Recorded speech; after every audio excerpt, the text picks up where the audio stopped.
स्वामी समर्थ महाराज म्हणतात, ज्याच्यावर प्रेम करता त्याला कधीही पूर्णपणे सांगू नका की तुम्ही त्याच्यावर किती प्रेम करता.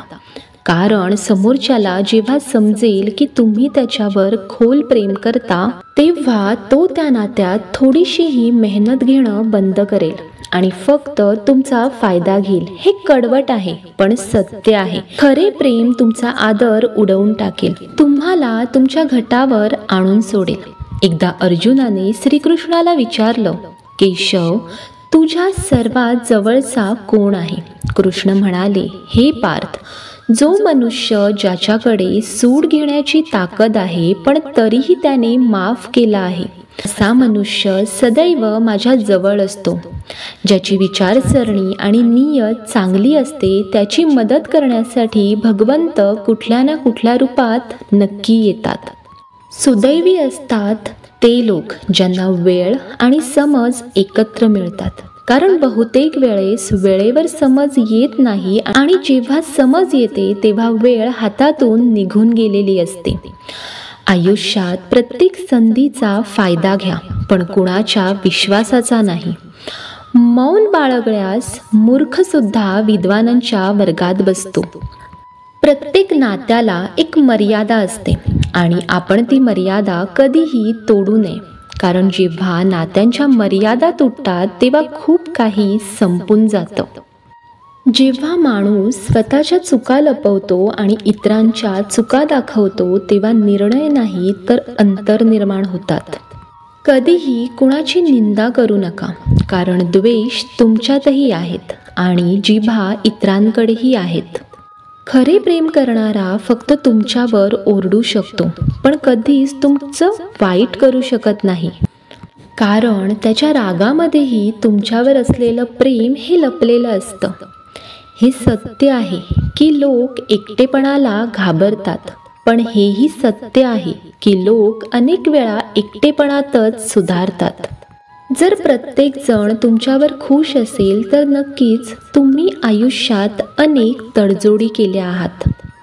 पण जर तुम्ही खुश असाल तर तुम्ही नक्कीच अनेक लोकांच्या अनेक चुका दुर्लक्षित केल्या आहात.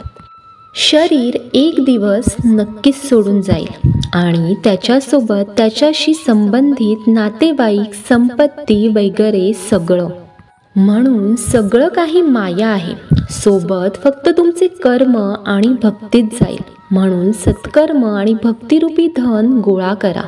माणूस कितीही गोरा असला तरी त्याची सावली ही नेहमी काळीच असते. मी श्रेष्ठ आहे हा आत्मविश्वास आहे, खूप छान आहे. पण मीच श्रेष्ठ आहे हा अहंकार आहे.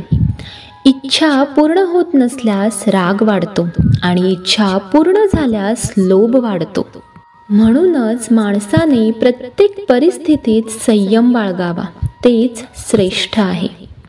आयुष्यात उंची गाठण्यासाठी फक्त पक्ष्यांना पंखाची गरज असते, माणसाला नाही. माणूस जितका नम्र होतो तितकाच उंच होतो. आयुष्यात कधीही निराश होऊ नका. काय माहीत येणारा उद्याचा तो दिवस असेल ज्याची तुम्ही वर्षापासून वाट पाहत आहात. समजूतदार माणूस जेव्हा नातं निभावणं बंद करतो तेव्हा समजा त्याच्या आत्मसन्मानाला कुठेतरी ठेच पोहोचली आहे. माणूस जे काही बनू इच्छितो ते बनू शकतो जर तो एकाग्रतेने त्या गोष्टीचं चिंतन करतो आणि त्यासाठी सातत्याने प्रयत्न करतो. बुद्धी बाजूला ठेवून जेव्हा भावना ओढतात तेव्हा माणूस मूर्ख ठरतो. कारण भावना बहुतेक वेळेस आपल्याला अर्थहीन गोष्टींकडे ओढतात.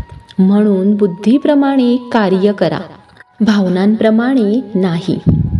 आपल्या प्रार्थना आणि कर्मांवर विश्वास ठेवा. भगवंत तुम्हाला तेच देतील जे तुमचं खरंच आहे किंवा जे तुमच्यासाठी योग्य आहे. जर एकटेपणा आहे तर त्याला वरदान समजा, कारण परमात्म्याने तुम्हाला स्वतःमध्ये सुधारणा करण्यासाठी थोडा अधिक वेळ दिला आहे.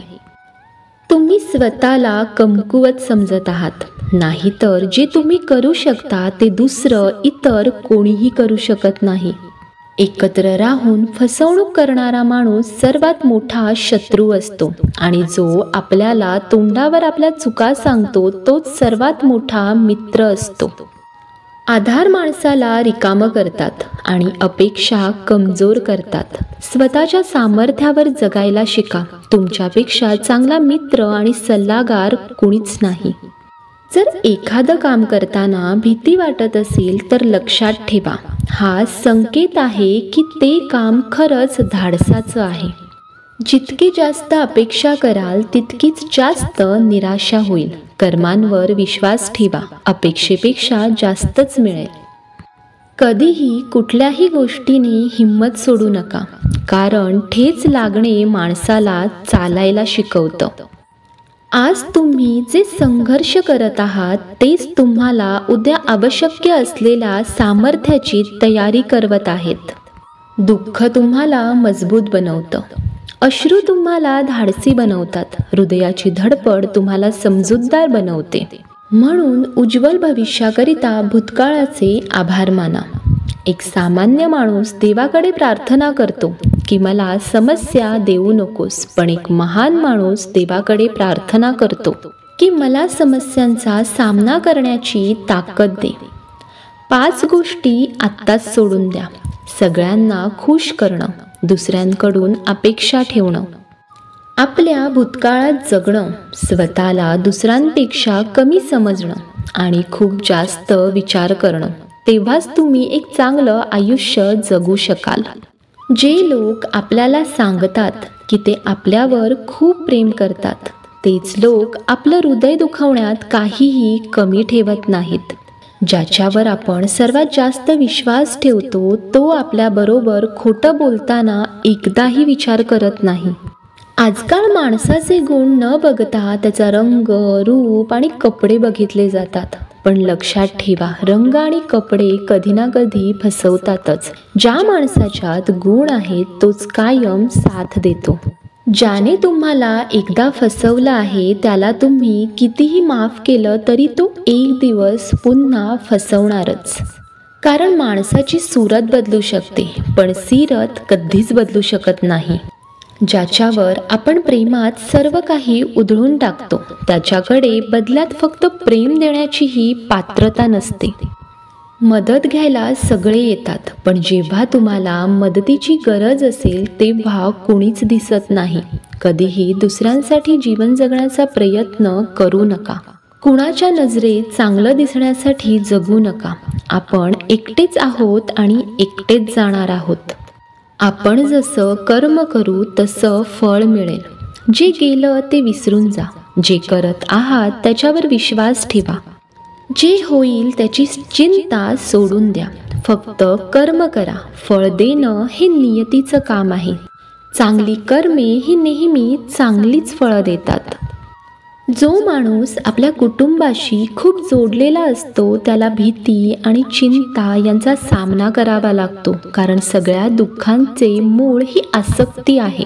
म्हणून आनंदी राहण्यासाठी आसक्ती सोडा. जो आपल्या चिंतनात आहे तो जवळ आहे, जरी तो प्रत्यक्षात दूर असला तरी.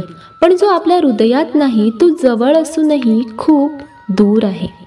ज्याचं ज्ञान फक्त पुस्तकांपुरतं मर्यादित आहे आणि ज्याचं धन इतरांच्या ताब्यात आहे तो गरज पडल्यावर ना आपलं ज्ञान वापरू शकतो ना धन.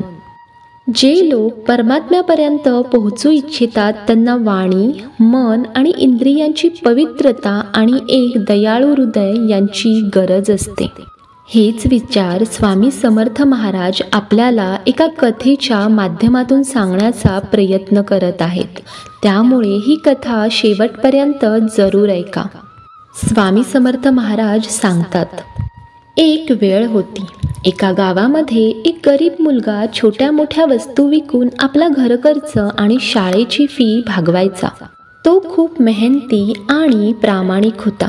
दररोजप्रमाणे तो वस्तू विकायला गेला आणि वस्तू विकताना थकला. त्याला भूकही लागली. म्हणून त्याने ठरवलं की पुढचं जे घर येईल तिथे मी वस्तूंऐवजी अन्न मागेन, जेणेकरून माझं पोट भरावं, जेणेकरून मी नीट काम करू शकेन. असं ठरवून तो पुढच्या घराकडे गेला आणि दार वाजवलं. दार उघडलं आणि एक मुलगी बाहेर आली. तेव्हा तो मुलगा घाईघाईत म्हणाला, मला पाणी हवं आहे. मुलीने त्याच्या चेहऱ्याकडे पाहिलं. तो थकलेला आणि चिंताग्रस्त दिसत होता. तिला समजलं की त्याला भूक लागली आहे, म्हणून तिने पाण्याबरोबर अन्नही आणलं. त्याने अन्न खाल्लं आणि नंतर तिला म्हणाला, तुम्ही मला अन्न दिलं, त्याच्या बदल्यात तुम्हाला माझ्या वस्तूंमधलं जे काही हवं ते तुम्ही घेऊ शकता. मुलीने उत्तर दिलं, मला तुमच्या वस्तूंमधून काहीही नको. मी तुमच्या परिस्थितीला पाहून समजून गेली होती की तुम्हाला खूप भूक आणि थकवा आला आहे, म्हणून मी तुम्हाला पाणी आणि अन्न आणलं. माझी आई म्हणते की चांगले कर्म करा आणि ईश्वराचं ध्यान करा. आणि असे म्हणून मुलीने दरवाजा बंद केला. मुलाने तिला धन्यवाद दिला आणि घराकडे चालू लागला. वेळ पुढे जात होता. हळूहळू त्या मुलानं आपलं शिक्षण पूर्ण केलं. आता तो पैसे कमवू शकत होता, म्हणून त्याने ठरवलं की मी डॉक्टर बनेल. त्याने एका चांगल्या कॉलेजमध्ये प्रवेश घेतला आणि काम करून कॉलेजची फी भरू लागला. आता तो एक ज्येष्ठ डॉक्टर झाला होता. काही वर्षानंतर एक महिला त्या डॉक्टरांच्या रुग्णालयात दाखल केली गेली. तिची प्रकृती अत्यंत गंभीर होती. जेव्हा त्या डॉक्टरांनी तिला बघितलं तेव्हा त्यांना समजलं की ही तीच मुलगी आहे ज्याने त्याला वर्षापूर्वी पाणी आणि अन्न दिलं होतं.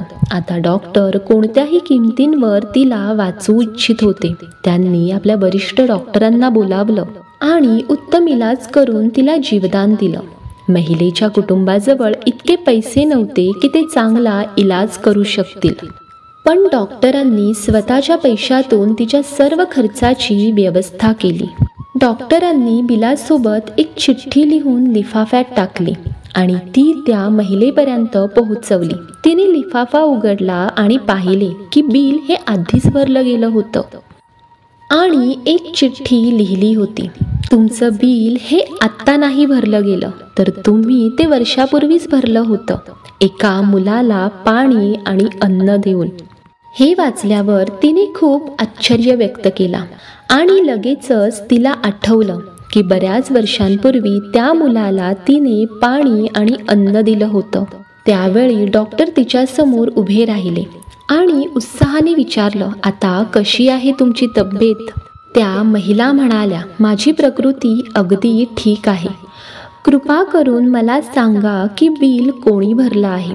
डॉक्टर म्हणाले, मी तोच मुलगा आहे ज्याने वर्षापूर्वी तुमचं पाणी आणि अन्न घेतलं होतं.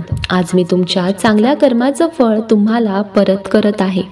महिला म्हणाल्या, तुम्हाला बघून खूप आनंद झाला की तुम्ही मेहनत करून मोठे डॉक्टर झालात. डॉक्टर म्हणाले, मी काही केलंय असं नाही. आधी तुम्ही केलेल्या चांगल्या कर्मांमुळे आज माझ्यामध्ये ही क्षमता आली आहे. माझ्या अनुभवानं मला हेच शिकवलं की माणूस जे करतं ते त्याला परत मिळतं. शेवटी स्वामी समर्थ महाराज सांगतात, जीवनात काही गोष्टी इतक्या गूढ असतात की त्या समजून घेण्यासाठी फक्त डोळेच नव्हे तर अंतःकरणाच्या कवाडांना उघडावं लागतं. आज आपण बोलणार आहोत अशा 3 जीवनमूल्यांवर जे ऐकायला अगदी साधे वाटतात, पण त्यांचं आचरण केलं तर ते एखाद्याच्या जीवनात क्रांती घडवू शकतात. या मंत्रांमध्ये आहे ती शक्ती जी तुमचं आजचं सामान्य जीवन उद्याचं राजस आणि तेजस्वी आयुष्य बनवू शकतं. मंत्र 1. चांगले कर्म कधीच वाया जात नाहीत. ते कायमच उत्कृष्ट फळ देतात, जरी ते उशिरा का मिळो. कर्म. कर्म हा शब्द केवळ 2 अक्षरांचा आहे, पण त्याच्या मागे संपूर्ण ब्रह्मांड कार्यरत आहे. आपण जे करतो तेच आपल्याला परत येतं, तेच आपल्याकडे परत येतं. ते कोणताही धर्मग्रंथ सांगतो की आपण काही वेळा जीवनात अशा परिस्थिती येतात की आपण चांगले कर्म करत राहतो, पण फळ मात्र लगेचच मिळत नाही. त्या क्षणी निराशा होते. मनात प्रश्न निर्माण होतात की मी इतकं केलं पण मला काय मिळालं. पण ज्यानेही ईश्वरावर आणि आपल्या कर्मांवर विश्वास ठेवला त्याच्या जीवनात चमत्कार घडलेले आहेत. चांगले कर्म म्हणजे केवळ उपकार नव्हे तर ती एक दिव्य गुंतवणूक आहे जी वेळेनुसार परत येते, पण व्याजासकट आणि अधिक परिपक्व स्वरूपात. उदाहरणच घ्या, आपल्या त्या गरीब मुलाचं, ज्याने एका मुलीला दिलेल्या अन्नाच्या उपकाराची परतफेड वर्षानंतर पण किती शानदार तरीकेनं केलं, तेव्हा त्याला कदाचित हेही माहीत नव्हतं की आजचं त्याचं उपकाराचं बीज एके दिवशी एका जीवाचा जीवनसंधी ठरेल. या जगात जे काही आपण देतो, प्रेम, सहकार्य, दया, संवेदना, ते सर्व परत येतं. देव कधीही तुमचं चांगलं कार्य विसरत नाही. तो योग्य वेळेची वाट पाहतो, जिथे तुमचं चांगुलपणा तुमच्यासाठी एक कवच बनून उभं राहतं. स्वामी समर्थ महाराज दुसरा मंत्र सांगतात, मन भरलेलं सहानुभूतीचं छोटंसं कार्यसुद्धा एखाद्याच्या जीवनात क्रांती घडवू शकतं. आपण जेव्हा मदतीचा हात पुढे करतो तेव्हा समोरच्याचा चेहरा एक क्षण उजळतो, पण त्याचे परिणाम अनंत काळापर्यंत टिकतात. जीवनात कधी कधी असा प्रसंग येतो जिथे समोरच्याच्या मदतीसाठी एक शब्द, एक पाण्याचा घोट, एक अनोळखीचा हात आणि त्याच्या संपूर्ण जीवनाचा काल बदलू शकतो. ती मुलगी जिने त्या थकलेल्या उपाशी मुलाला केवळ पाणी नव्हे तर अन्नही दिलं, ते एक क्षणाचं कार्य तिचं भवितव्य ठरवून गेलं. तिला काय माहीत होतं की हे छोटंसं कृत्य एक दिवस तिला मृत्यूच्या दारातून परत आणेल. सहानुभूती म्हणजे नक्की काय? ती केवळ करुणा नव्हे, ती आहे आपल्या अस्तित्वाची दिव्यता. सहानुभूती हे मानवतेचं गहाण आहे. जिथे सहानुभूती असते तिथे दैव स्वतः चालत येते, आणि जेव्हा कोणी अशा अंतःकरणाने मदत करतो तेव्हा ईश्वर स्वतःच्या त्या कृतीतून प्रसन्न होतो. सहानुभूती हे केवळ भावनिक प्रतिक्रिया नाही, ती आहे आत्म्याची ऊर्जा. ती असते तरळ, गूढ पण परिवर्तनकारी. स्वामी समर्थ महाराज तिसरा मंत्र सांगतात, जमून देणारा तोच सतत देत राहतो. हा जीवनाचा राजमंत्र आहे. या ब्रह्मांडांचं गुपित देण्यात ठरलेलं आहे. ज्या व्यक्तीचा स्वभाव सतत देण्याचा आहे त्याचं आयुष्य सदैव समृद्ध असतं, केवळ धनाने नव्हे तर प्रेमाने, सन्मानाने आणि शांतीने. देणं म्हणजे केवळ दान करणं नव्हे, ते असतं आपली ऊर्जा, आपला वेळ, आपली आत्मीयता आणि दुसऱ्याची शेअर करणं. आणि ही वृत्ती राजसी मनाच्या व्यक्तीमध्ये असते. त्याला अभाव नसतो, त्याला असतो आत्मविश्वास की जे मी देतो त्याच्या कितीतरी पटीने ब्रह्मांड मला परत देईल. जो देतो त्याच्या झोळीत नेहमीच भरभराट असते. जमून देणं ही एक सवय बनवली पाहिजे. तीच खरी सत्वशीलता आहे. आपल्याला पाहिजे तसं इतरांना देण्याची कला ज्याने आत्मसात केली त्याचं जीवन कधीही रिकामं राहत नाही. महाराज पुढे म्हणतात, या 3 मंत्रांचा गाभा अतिशय गूढ आणि महान आहे. कर्मावर विश्वास ठेवणं, कारण नियती तुमच्या कर्माचा हिशोब अत्यंत अचूकपणे ठेवते. सहानुभूती आणि मदतीचं महत्त्व जाणणं, कारण त्याच्यातूनच खरं ईश्वरप्रेम व्यक्त होतं. देणं हे परमसत्य मानणं, कारण देणं म्हणजे जगणं. यामुळेच जेव्हा आपण या 3 गोष्टी आपल्या जीवनात रुजवतो तेव्हा आपलं जीवन केवळ यशस्वीच नव्हे तर अर्थपूर्णही होतं. मग आपल्याला संपत्ती मिळो वा न मिळो, आपल्या आत्म्याला जे समाधान मिळतं त्याचं मोल कुठल्याच पैशात करता येत नाही. स्वामी समर्थ महाराज पुढे सांगतात, जीवन हा आरसा आहे. जसं आपण दाखवतो तसं ते आपल्याला परत दाखवतं. जर आपण प्रेम दिलं तर ते परत प्रेमात उमटेल. जर आपण मदत केली तर ती परत संधी बनून येईल. आणि जर आपण सतत दिलं तर हे विश्व तुम्हाला राजा बनवूनच राहील. या कथेतून प्रेरणा घ्या आणि आजपासून आपल्या जीवनात चांगल्या कर्माची, सहानुभूतीची आणि देण्याच्या वृत्तीची मशाल पेटवा. हीच खरी स्वामींची शिकवण आहे. प्रेम, क्षमा आणि समर्पण. श्री स्वामी समर्थ महाराज पुढे सांगतात, माणसाचं आयुष्य हे केवळ श्वास घेण्याचं नाव नाही, ते आहे शिकण्याचं, समजून घेण्याचं आणि अनुभवांनी परिपक्व होण्याचं माध्यम. माझ्या लाडक्या भक्तांनो, तुमचं जीवन हा एक प्रवास आहे, कारण प्रत्येक वळणावर मी तुमच्या सोबत आहे. कधी एखादं दार बंद झालं, कधी प्रेम दिलं पण उत्तर मिळालं नाही, कधी मौन राखणं गरजेचं वाटलं, तर कधी स्वतःचं अस्तित्व शोधायची वेळ आली. या साऱ्या टप्प्यांमध्ये एक एक अनुभव लपलेला आहे. एक एक संदेश तुमच्या आत्म्याशी बोलणारा आहे.